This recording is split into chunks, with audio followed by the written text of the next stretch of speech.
What's up, guys? Welcome back to another video. Hope you're all doing well today. And today, stunning track aside, by the way, shout out JV. The track looks absolutely incredible. This is the MXGP round 2 of Lombardia or Mantova, whichever one you want to refer to it as. But if we go down here and we work our way across into the old pit lane, we have a very interesting piece of machinery here today. Now, this is part of a pack by a guy I have to call them Loxy on MXB mods, and it just this one thing in particular caught my eye, and apparently it's a Sauron, which I had no idea. I didn't, obviously not being involved in Saurons much at all, I had no idea that they make other sorts of bikes or vehicles in general, whatever you want to refer to it as. Now, the pack itself is predominantly bike life, so it all had supermoto tyres, and I'm guessing I've done something wrong when I put it in game because it's got motocross tyres on it, which is actually a pleasant surprise because it means I can actually go on the motocross tracks and ride it and hopefully do well. Now, it's a bit of an abomination. It's not a polished product by any means. Like, there's parts of it going through the wheel, like the chain is still on here. And if I actually go to the track real quick, you'll see that my hands aren't actually touching the handlebars at all. Like, my feet aren't on the board. And I don't know, I was expecting them to be. I don't know why I thought that it would be that high quality of a mod, especially in the bike life scene. There's not much like top tier stuff up there. But since we've got dirt tyres on it, I thought it'd be very interesting just to see how it, I guess, rides. Is ride the right, the right word to use for this bad boy?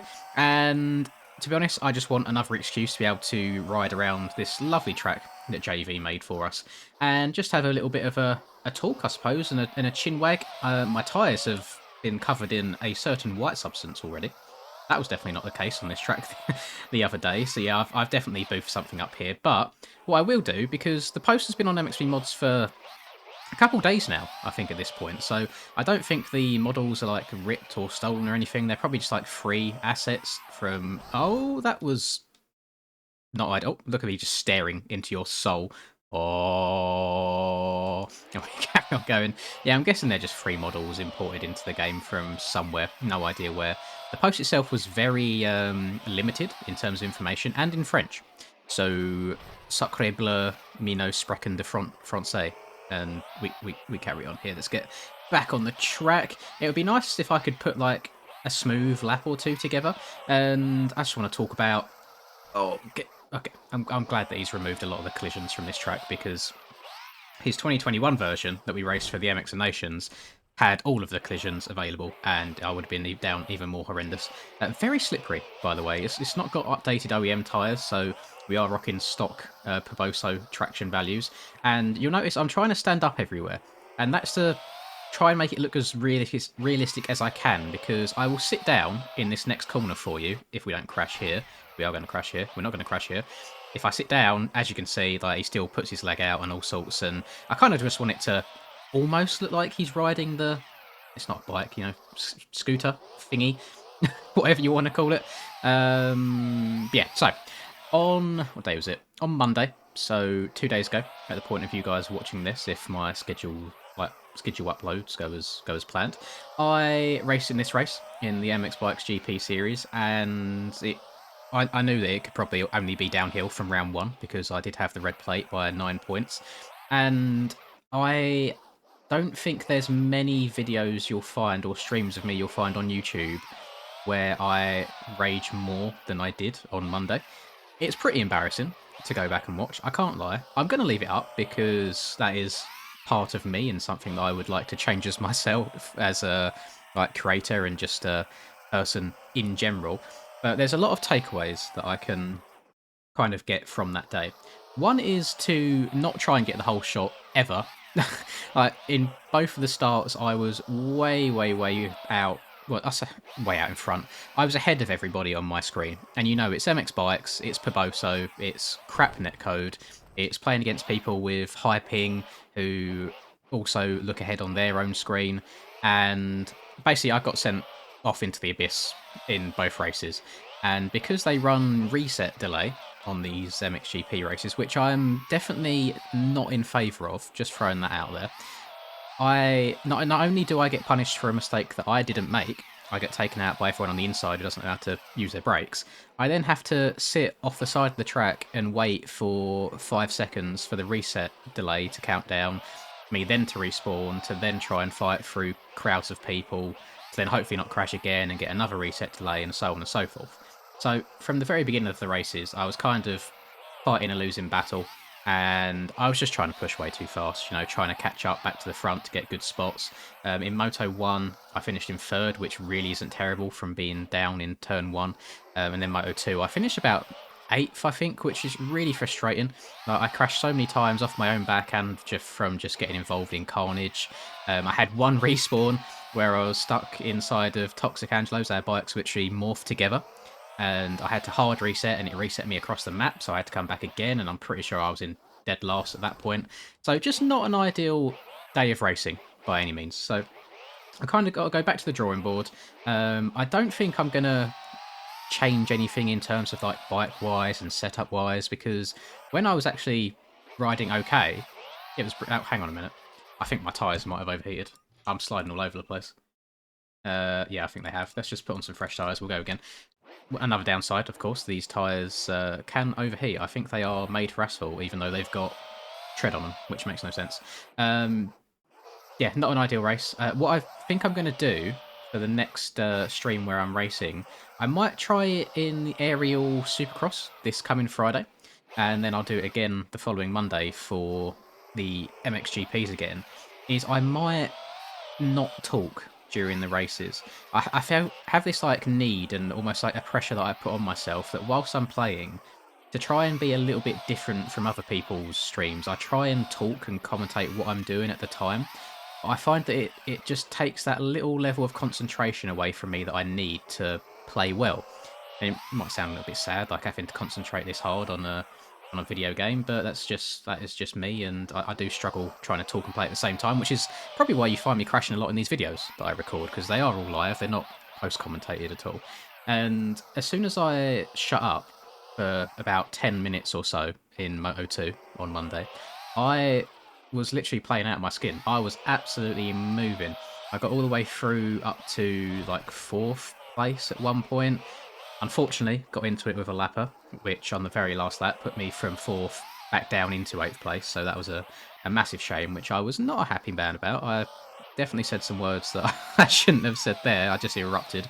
But all in all, feel like there's some good lessons to be learnt from there. And what I'm going to try and do on the next MXGP round is, because they're such long races, you don't necessarily need to get the whole shot to be in for a chance of winning. If you come out in like top 10 or so and you ride quite smart, you can kind of slowly progress your way. Oh, hang on. Discord call. Who's that? Okay, Discord call denied from Charlie, and streamer mode enabled, so there won't be any more noises. That's funny timing. I don't think I've had that happen before. You can wait for like 10 minutes until I'm done here. Where was I? Oh, God. Oh, yeah, so... Yeah, I don't think you need to get the whole shot by any means in these MXGP races. They're so long. You can definitely just come out top 10. So if I don't get the jump of a lifetime going over the gate, if I'm even like drawing side by side with the people around me, I'm just going to slam on the brakes and try and tuck up the inside and hopefully come out around that top 10 area. It works pretty well for me at Matterley. I don't know why I was so convinced I could get really good starts here at Lombardia, but it is what it is. It's happened now. And I think my tyre's gone again. You can see on my controller overlay just how gentle I'm being on the throttle here, trying to pull away. And I've got this like abomination of a vehicle on the lowest mode possible, because I think it's kind of the same as the normal like bike Saurons, where it's got like eco, like performance, sport, all that and the other. But it's just called like mode 1, 2, and 3. So I wasn't entirely sure on which was which, but this one felt the least responsive and least lively, which I think is definitely coming in handy with getting around this track. It's just a bit of a giggle, I imagine that this could be quite fun playing it online with a bunch of different people as well. Get up and over this. You can get a little bit steezy as well. You just can't push the limits of the front wheel too much, because it does seem to have a habit of tucking on you. And then maybe even unbind your sit buttons. You can do what I'm doing now, where it looks a little bit more realistic. Let me press the button up in the air here. Let me just give you a little bit of first-person action, because I'm sure some of you want it. As you can see, hand's not even on the handlebars. It looks pretty damn goofy, but that's the whole point of this video. We're here to get a little bit wacky, a little bit wild every now and then. Oh God, it just feels like the front end's going to go on me at any point. Just I've not got the gear indicator on, but it doesn't even matter. The thing's electric. I don't need to see what gear I'm in at any point. Clutch doesn't work, or does it? Nope, clutch doesn't work. Just drifting my way around the corners. Lovely stuff. And, oh, get on the brakes. Thank you. And I'm trying to, well, today, I'll tell you about today a little bit. So I'm recording this on Tuesday. It is Tuesday the 7th. And I thought I'd do a little experiment today. So, as you guys know, I've started trying to go to the gym fairly often as well. Not getting over that. Let me reset my tyres again. And usually the times that I go to are about 9 p.m. to 11 p.m. in the evening, just because it's a lot quieter at the gym during those times, and I'm really not a fan of waiting to use bits of equipment or just waiting for people in general. But I tried something a little bit different today. I actually set an alarm for the first time in probably months, so I woke up nice and early rather than laying in until midday. So I got up early, had some Weetabix, went to the gym early as well. And you know on Google where you type in like a place and it tells you like the busiest times? So the times I went were actually meant to be some of the busiest hours. But it actually wasn't too bad. So I think I'm going to juggle things around a little bit. So I go to the gym a bit earlier on in the day, more often than not. I'll still have some days where I prefer going late in the evening just to kind of have my alone time. But the reason I want to go earlier in the day is so that I can do more streams throughout the week, because I really enjoyed playing the Sons of the Forest, and I want to carry on doing that, which I will now have the time to do so. I definitely have been slacking on public lobbies with you guys, because when was the last time we done one of those? It's been, I think, weeks at this point, which I apologise for. I need to do more of those. And it just kind of gives me a bit more free time throughout the day. I feel like I'm not rushed at all. I can just wake up, eat, go to the gym, come back, shower, make videos, and then I've got the evening to kind of do whatever I want. I can either choose to get ahead on videos, doing maybe another one or so if I'm maybe going away to see my girlfriend for the week, or I can use it to just do a little bit more streaming time. And I feel like I definitely should be streaming more just to kind of keep the viewer retention and so, because I imagine the videos get boring after a while. Let's be honest, especially if you're not particularly enjoying MX bikes for a while. The game could get quite repetitive if there's nothing fresh and new. I think I've been quite lucky for quite a long time that content creators in this game, like track makers and like bike creators, so oh god, the guy who made this bike as well as JV who made this track, they keep things nice and fresh for me.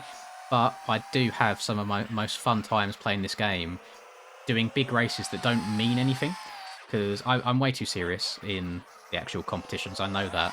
But doing like 40-man lobbies with you guys where it's just absolute chaos on tracks that usually don't get much love as well, I think can be the most fun by a long shot. So I want to do it more. I keep saying I'm going to do it more, but now I'm actively making the changes to my routine to free up that time. So watch this space, and you'll probably find that by the time you've watched this video, I've already done another Sons of the Forest live stream. I plan on doing it the day that I'm recording this, which is yesterday, whenever you're watching it.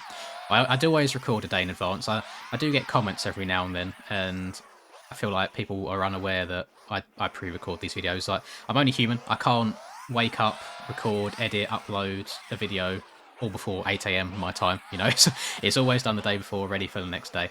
And yeah, the time's always the same. You know, it just seems to work best for view-wise. If I upload it later on in the evening, in a more prime American time, I get more views over the first few hours, but then it drops off a lot quicker. Whereas if I upload it this time, you get the European guys watch it, and then the US guys come on as well, and it's like a steady flow of views throughout the day. So that's just what I prefer. And I think my tyres have gone again. I won't lie. I feel like you've seen what you need to see here. It is just a bit of fun. It's pretty goofy. Maybe somewhere along the line, some guys can edit it so it's properly useful on motocross tracks with updated tyres and traction and so on. And maybe I'll do some more weird and wonderful things like this. Let me know. Are there any particular mods on this game that you think don't see the light of day? If you say 85s or any of the fully ripped stuff by like Gabriel or Alpha, any of them people, I'm not interested in it. It shouldn't be in the game. Like, it's just a disrespectful thing towards the OEM team at this point, so I won't be covering those. But if you know of any mods that aren't ripped, like weird and wonderful things like this, where they're free assets that have just free models that have been put into the game by dedicated fans, then yeah, feel free. Let me know down below and I'll be happy to cover them. I hope you've enjoyed this video, most importantly, and I think I'll probably wrap it up there. Drop a like if you did enjoy. Subscribe to the channel if you're new. Have a lovely rest of the day, whatever you're up to, and I'll catch you in tomorrow's video. Peace.